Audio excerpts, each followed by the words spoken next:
우리는 어릴 적부터 이런 가르침을 받고 자랍니다. 내가 상대방에게 대접받고 싶은 만큼 먼저 상대방을 대접하라.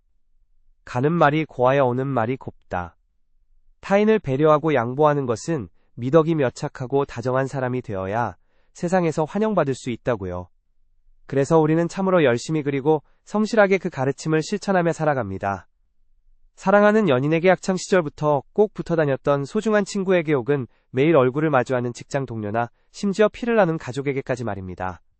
내 시간과 에너지 때로는 금전적인 손해까지 감수하며 나의 것을 아낌없이 내어줍니다. 상대방이 내 배려로 인해 편안해하고 기뻐하는 모습을 보면 내 마음도 덩달아 따뜻해지니까요. 나의 이런 진심 어린 배려와 희생이 언젠가는 따뜻한 보답으로 혹은 우리 사이를 더욱 깊고 견고하게 만들어줄 단단한 신뢰로 돌아올 것이라 굳게 믿으면서 말입니다. 그런데 여러분의 현실은 과연 어떠셨습니까? 여러분의 그 눈물겨운 헌신과 조건 없는 배려는 여러분이 기대했던 그 아름다운 결말로 이어졌나요? 잠시 가던 길을 멈추고 여러분의 과거 혹은 지금 현재 맺고 있는 관계들을 찬찬히 떠올려 보시길 바랍니다. 혹시 내가 잘해주면 잘해줄수록 상대방이 나를 존중하기는커녕 함부로 대하기 시작한 경험은 없으신가요? 처음에는 작은 배려에도 정말 고마워 미안해서 어쩌지? 라며 어쩔 줄 몰라 하던 사람이 어느 순간부터는 내가 베푸는 호의를 너무나 당연하다는 듯이 받아들이기 시작합니다. 마치 자신이 그것을 누릴 마땅한 권리가 있는 사람인 것처럼 말이죠. 더 나아가 내가 어쩌다 한번 내 상황이 여의치 않아 거절이라도 할라치면 오히려 내게 화를 내거나 서운함을 토로합니다. 네가 어떻게 나한테 그럴 수 있어? 너 예전에는 안 그랬잖아. 변했네. 이런 말들을 들을 때면 가슴 한구석이 서늘해지면서 억울함과 배신감이 파도처럼 밀려옵니다. 그동안 내가 쏟아부은 정성이 얼만데 도대체 왜 저 사람은 나에게 이런 태도를 보이는 걸까? 내가 만만한가? 내가 호구로 보이나? 이런 자책과 분노 속에서 밤잠을 설치신 적다들 한 번쯤은 있으실 겁니다. 영화 부당거래에 나오는 아주 유명한 명대사가 있죠. 호의가 계속되면 그게 권리인 줄 알아요. 이 짧은 문장 하나가 그토록 수많은 사람들의 뼈를 때리고 깊은 공감을 자아냈던 이유는 이것이 단지 영화 속 픽션이 아니라 우리가 현실에서 매일같이 겪고 있는 잔혹한 진실이기 때문입니다. 도대체 인간은 왜 이러는 걸까요? 이것은 단순히 내가 운이 나빠서 유독 이기적이고 나쁜 사람을 만났기 때문일까요? 물론 선천적으로 공감 능력이 심각하게 결여되어 있거나 타인을 교묘하게 착취하는 소시오패스적인 성향을 가진 사람들도 우리 주변에는 분명 존재합니다. 하지만 오늘 우리가 깊게 들여다볼 것은 그런 극단적인 소수의 이야기가 아닙니다. 지극히 평범하고 다른 사람들과의 관계에서는 꽤 괜찮은 사람이라는 평가를 받으며 심지어 선량해 보이기까지 했던 바로 그 사람이 왜 유독 나라는 사람 앞에서는 나의 그 크나큰 친절 앞에서는 그토록 이기적이고 뻔뻔한 괴물로 변해가는 것일까요? 이 소름돋는 변화의 기저에는 인간이라면 누구나 가지고 있는 보편적인 심리적 취약성과 아주 차가운 뇌과학적 메커니즘이 숨어 있습니다. 우리는 흔히 인간관계란 마음과 마음이 오가는 감정의 교류라고 생각하지만 사실 우리의 무의식은 매우 철저하고 냉혹한 경제학적 원리와 적응의 법칙을 따르고 있습니다. 여러분이 아무리 순수한 의도로 선의를 베풀었다고 해도 그것을 받아들이는 상대방의 뇌 속에서는 전혀 다른 방식의 정보 처리가 일어나고 있다는 뜻입니다. 여러분이 착하고 다정할수록 상대방의 이기심을 쑥쑥 자라나게 만드는 비료를 뿌려주는 격이 될 수도 있다는 이 섬뜩한 역설. 오늘은 이 역설이 도대체 어떤 심리적 단계를 거쳐 완성되는지 그 적나라한 과정을 하나하나 해부해보려고 합니다. 이 과정을 정확히 이해하지 못한다면 여러분은 앞으로 어떤 사람을 만나든 얼마나 착하고 좋은 사람이 되려고 노력하든 관계없이 결국 상처받고 곡가 터지는 관계의 굴레에서 영영 벗어날 수 없을 것입니다. 자, 그렇다면 우리의 뇌는 인간의 마음은 타인의 일방적인 호의를 도대체 어떻게 인식하고 처리하길래 이런 비극이 발생하는 걸까요? 우리의 뇌는 기본적으로 생존을 최우선 목적으로 설계되어 있습니다. 생존을 위해서는 주변 환경의 변화에 아주 민감하게 반응해야 하죠. 하지만 동시에 에너지를 아끼기 위해 반복되고 익숙해진 자극에 대해서는 점점 반응의 강도를 줄여나가는 아주 놀라운 시스템을 가지고 있습니다. 심리학에서는 이를 쾌락, 적응 혹은 감각 순응이라고 부릅니다. 아주 쉬운 예를 하나 들어볼까요? 여러분이 정말 좋아하는 상상만 해도 군침이 도는 음식이 있다고 가정해봅시다. 매일 먹어도 질리지 않을 것 같던 그 최고급 스테이크를 누군가 매일 아침, 점심, 저녁으로 삼시세끼 제공해준다면 어떨까요? 첫째 날은 환호성을 지르며 눈물을 흘릴지도 모릅니다. 둘째 날도 여전히 맛있게 먹겠죠. 하지만 일주일이 지나고 한 달이 지나면 어떻게 될까요? 더 이상 그 스테이크는 특별한 보상이 아닙니다. 오히려 고기 냄새만 맡아도 속이 느글거리고 차라리 라면 한 그릇이 간절하게 생각날 겁니다. 스테이크의 맛이 변한 걸까요? 아닙니다. 변한 것은 그 자극을 받아들이는 여러분의 뇌입니다. 인간관계에서도 이와 정확히 똑같은 현상이 일어납니다. 여러분이 처음 상대방에게 호의를 베풀고 다정하게 챙겨주었을 때상 대방의 뇌에서는 쾌락 호르몬인 도파민이 분비됩니다. 기쁨과 고마움을 느끼고 당신이라는 사람을 아주 좋은 사람으로 평가하죠. 하지만 여러분의 그 헌신과 배려가 반복되고 일상화되는 순간 치명적인 문제가 발생합니다. 상대방의 뇌는 여러분의 그 눈물겨운 친절을 더 이상 특별한 자극으로 인식하지 않고 이 관계의 당연한 기본값 즉 0.0포인트로 세팅해버립니다. 이것이 바로 비극의 서막입니다. 한번 기대치의 기본값이 상향 조정되고 나면 상대방은 여러분이 베푸는 100번의 호의에는 아무런 감흥을 느끼지 못하게 됩니다. 오직 여러분이 예전보다 덜 잘해주거나 어쩔 수 없는 사정으로 단 한 번 거절했을 때, 즉 상향된 기본값에서 마이너스가 발생했을 때만 극도로 예민하게 반응하게 되죠. 여러분 혹시 이런 경험 있으십니까? 매일 아침 출근길에 직장 동료의 커피를 호의로 사다 주다가 어느 날 깜빡 잊고 그냥 출근했을 때 동료가 보였던 표정을 기억하시나요? 내 커피는? 하며 당연하다는 듯이 묻는 그 서운한 기색을 마주했을 때 그 황당한 말입니다. 그 사람의 뇌 속에서는 이미 당신이 커피를 사오는 것이 당연한 권리이자 일상으로 자리 잡았기 때문에 당신의 선의가 중단된 것을 일종의 손실이나 피해로 인식하는 겁니다. 참으로 어처구니가 없지만 이것이 바로 인간의 뇌가 작동하는 차갑고도 냉혹한 메커니즘입니다. 하지만 상대방이 이기적으로 변하는 이유가 단지 이 쾌락 적응 하나 때문만은 아닙니다. 우리가 조건 없이 쏟아붓는 친절 무의식 중에 상대방에게 매우 위험한 메시지 하나를 전달하게 됩니다. 바로 관계의 권력을 상대방에게 통째로 넘겨주겠다는 항복선언과도 같다는 것이죠. 인간관계는 보이지 않는 감정의 저울과도 같습니다. 두 사람 사이의 에너지의 정글이고 희생의 크기가 양쪽 저울 접시에 올려져 끊임없이 균형을 맞추려고 하죠. 건강한 관계란 이 저울이 어느 정도 수평을 유지하며 출렁이는 상태를 말합니다. 내가 한번 양보하면 다음번엔 상대방이 양보하고, 내가 힘들 때 위로를 받았다면 상대방이 힘들 때 기꺼이 내 어깨를 내어주는 식이죠. 그런데 여러분이 상대방에게 무조건적으로 맞추고 갈등을 피하기 위해 모든 것을 다 퍼주는 이른바착한 사람의 역할을 자처하는 순간이 저울의 균형은 무섭게 붕괴됩니다. 여러분의 접시는 바닥을 향해 곤두박질치고 상대방의 접시는 하늘 높은 줄 모르고 올라가게 되죠. 이 심하게 기울어진 저울 위에서 상대방은 무의식적으로 이 관계 안에서의 자신의 가치와 여러분의 가치를 재평가하기 시작합니다. 이 사람은 내가 어떻게 행동하든 다 받아주네. 내가 굳이 눈치를 보거나 에너지를 쏟지 않아도 알아서 나한테 맞춰주잖아. 그렇다면 내가 이 사람보다 더 우위에 있는 더 가치 있는 사람인 게 분명해. 이런 인식이 상대방의 머릿속에 무의식적으로 자리 잡는 순간 권력의 이동은 끝이 납니다. 인간은 본능적으로 자신보다 가치가 낮다고 생각되는 대상에게는 에너지를 투자하지 않습니다. 아주 잔인하게 들리겠지만 이것이 진화 심리학에서 말하는 인간의 숨겨진 본성 중 하나입니다. 여러분이 아무리 훌륭하고 뛰어난 사람이라 할지라도 스스로 자신의 가치를 낮추며 상대방의 발밑으로 들어가는 순간 상대방의 무의식은 여러분을 존중할 필요가 없는 대상으로 분류해버립니다. 여러분 곰곰이 한번 생각해 보십시오. 우리는 보통 어떤 사람에게 매력을 느끼고 어떤 사람을 함부로 대하지 못할까요? 내게 모든 것을 다 맞춰주고 내 기분만 살피는 사람인가요? 아니면 자신만의 뚜렷한 주관과 경계선을 가지고 당당하게 자기 삶을 살아가는 사람인가요? 10중 8구 후자일 것입니다. 우리는 나침반 없이 나에게 맹목적으로 의존하는 사람보다 거절할 줄 알고 자신의 영역을 지킬 줄 아는 사람에게 무의식적인 경외심과 매력을 느낍니다.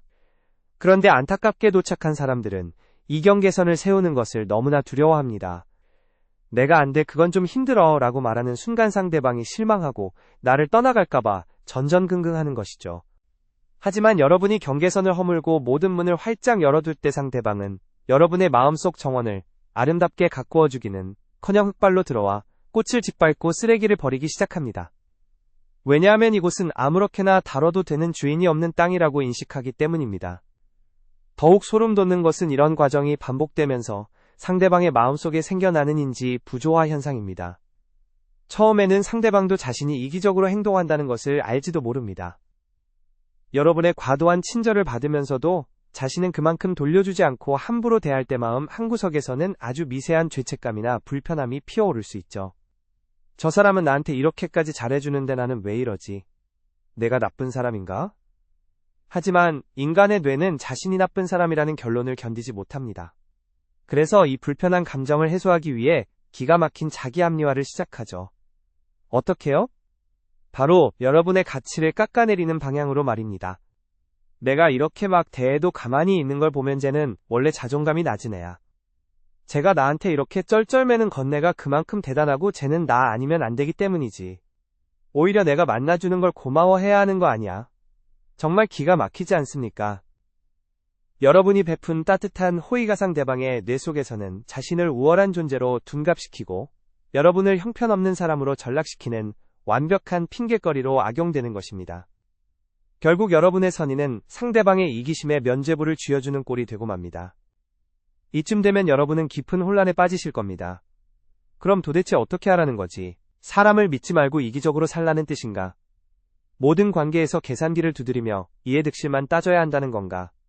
절대 그렇지 않습니다. 제가 지금 드리는 말씀은 착한 마음을 버리고 냉혈한이 되라는 것이 아닙니다. 타인을 배려하고 사랑할 줄 아는 여러분의 그 따뜻한 마음은 이 삭막한 세상에서 너무나 소중하고 아름다운 보석입니다. 문제는 그 보석을 아무에게 아무런 조건 없이 던져주었다는 데 있습니다. 진정한 배려와 호구는 한 끗 차이입니다. 그 차이를 만드는 결정적인 무기가 바로 앞서 잠깐 언급했던 경계선 즉 바운더리입니다.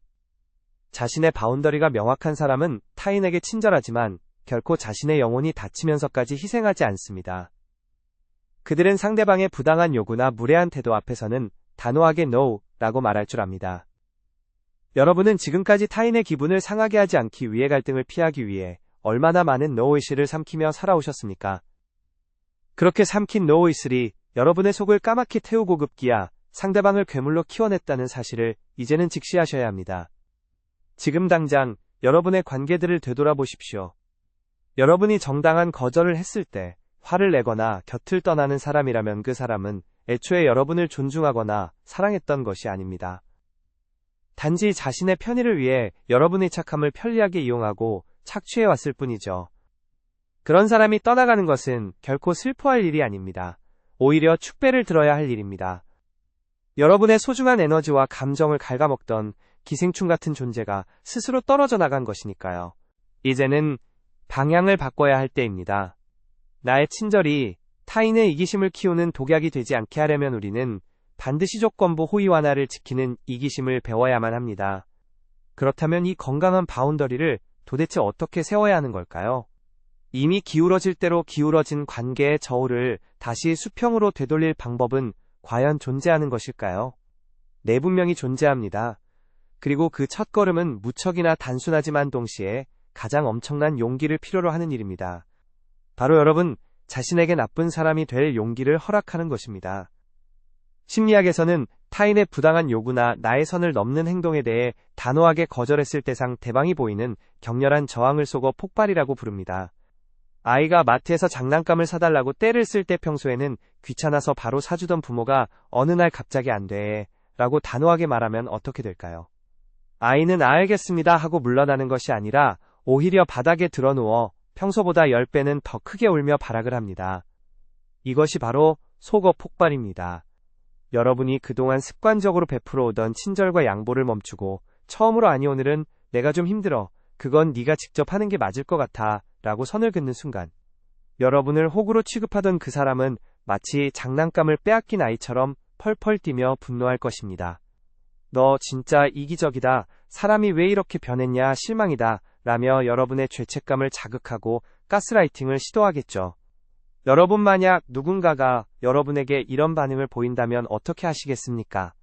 다시 예전처럼 꼬리를 내리고 미안해 내가 다 할게 라며 굴복하시겠습니까? 절대 그러시면 안 됩니다. 그들이 화를 내는 이유는 여러분이 진짜 나쁜 사람이어서가 아닙니다. 자신이 그동안 공짜로 누려왔던 안락한 권력과 달콤한 착취의 수단이 사라진 것에 대한 당혹감이자 다시 여러분을 통제하기 위한 최후의 발악일 뿐입니다. 이 거센 속어 폭발의 폭풍우를 묵묵히 견뎌내셔야만 합니다. 거절할 때는 구구절절 변명하거나 이유를 설명할 필요도 없습니다. 미안하지만 안 되겠어. 이 한 문장이면 충분합니다. 변명이 길어질수록 상대방은 그것을 여러분의 약점이라 생각하고 파고들어 자신의 요구를 관철시키려 들 테니까요. 건강한 바운더리란 내 집 주변에 튼튼한 울타리를 치고 대문을 달아두는 것과 같습니다. 누군가 내 집에 들어오고 싶다면 예의를 갖추고 초인종을 눌러 허락을 구해야 합니다. 흙발로 문을 부수고 들어와 안방을 차지하려는 사람에게는 단호하게 경찰을 부르고 쫓아내야 마땅하죠.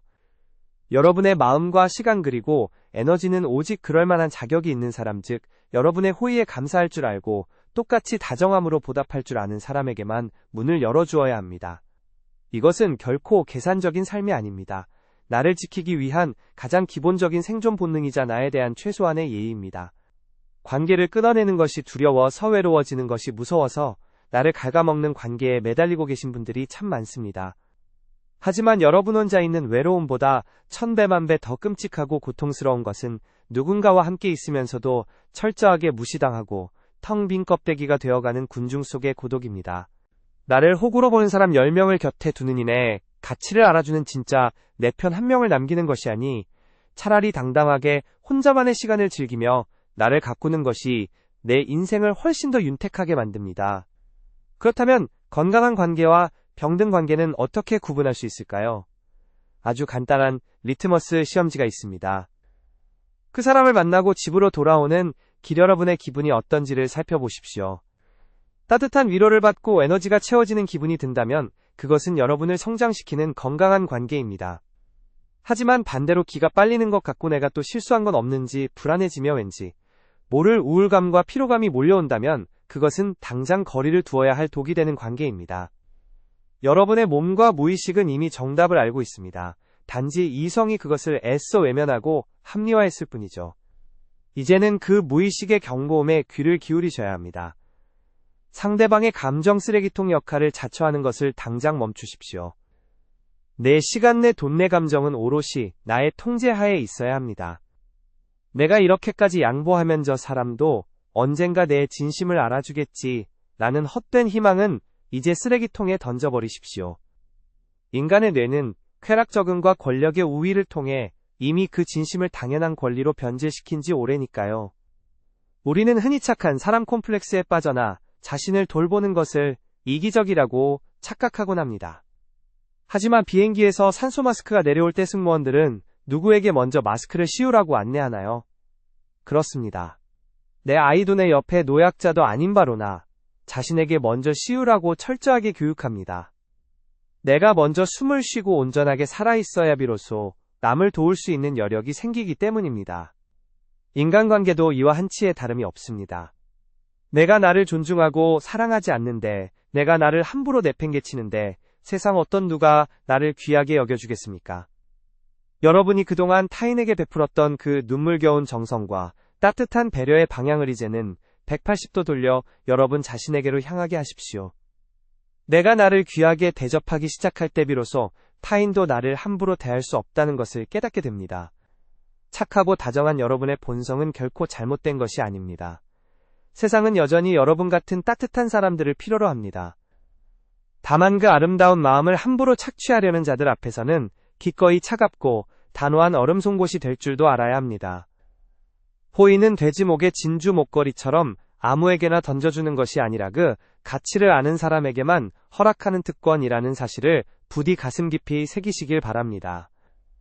오늘 이 시간 이후로 여러분의 삶에서 더 이상 일방적으로 헌신하고 상처받는 억울한 일은 없기를 진심으로 바랍니다. 자, 이제 다시 한번 거울을 보고 연습해볼 시간입니다. 부당한 요구 앞에서는 눈을 맞추고 짧고 명확하게 그리고 흔들림 없는 목소리로 말하는 겁니다. 아니, 그건 좀 어려울 것 같아. 여러분이 이 한 문장을 입 밖으로 내뱉는 그 경이로운 순간 오랫동안 기울어져 있던 관계의 저울은 비로소 요란한 소리를 내며 제자리를 찾아가기 시작할 것입니다. 하지만 여러분이 진실을 마주했다고 해서 인간관계 전체를 회의적으로 바라보거나 사람에 대한 믿음을 완전히 저버리지는 않으셨으면 좋겠습니다. 우리가 경계해야 할 것은 사람 그 자체가 아니라 나의 선의를 무기력하게 만드는 나 자신의 무너진 바운더리이기 때문입니다. 이제는 아시겠죠? 내가 나를 지키기 위해 세우는 단호한 경계선은 타인을 밀어내는 차가운 벽이 아니라 좋은 사람들을 내 곁에 머물게 하는 안전하고 튼튼한 울타리라는 사실을 말입니다. 누군가 여러분의 곁을 떠나갈까봐 두려워 오늘도 억지로 웃음 짓고 계신가요? 미움받을 용기가 없어 버거운 짐을 홀로 짊어지고 계신가요? 그렇다면 오늘 밤잠자리에 들기 전 거울 속에 비친 여러분, 자신의 눈을 가만히 들여다보시길 바랍니다. 그리고 그동안 타인에게만 쏟아부었던 그 다정하고 따뜻한 위로의 말을 이제는 거울 속의 나에게 건네주십시오. 그동안 참 많이 애썼다. 이제는 내가 널 제일 먼저 지켜줄게. 라고 말입니다. 오늘 제가 들려드린 이 긴 이야기가 오랫동안 혼자 소갈이하며 상처받았던 여러분의 마음에 작은 위안과 단단한 용기가 되었기를 진심으로 바랍니다. 여러분의 찬란하고 당당한 내일을 응원하며 저는 다음에도 여러분의 마음을 깊이 어루만지고 삶의 무기가 되어줄 심리학 이야기로 다시 찾아오겠습니다. 평안한 밤 되십시오. 감사합니다.